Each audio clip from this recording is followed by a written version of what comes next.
Welcome to the next in our tutorials about GIMP. In this tutorial, we're going to show you how to change the background color in GIMP. This will be part 2 of our tutorials showing you how to change the background color.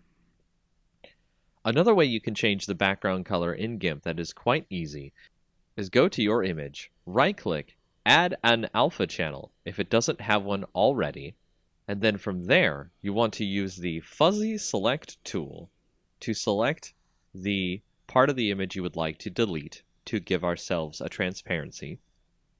So you can see here it has selected all of the color besides the text itself.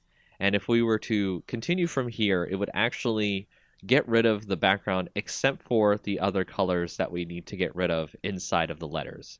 To add the circles inside the text, you want to hold down the Shift button, which will add a plus symbol next to your fuzzy selector, and you can now add those bits inside the text into your selection.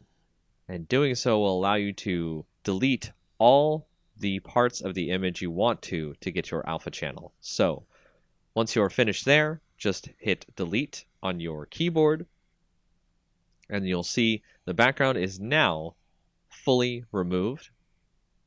And just like before, you can add a new layer with a transparency, put that below your current layer, and add a new color to your image by using the Bucket Fill tool. And that's another way about changing background color in GIMP.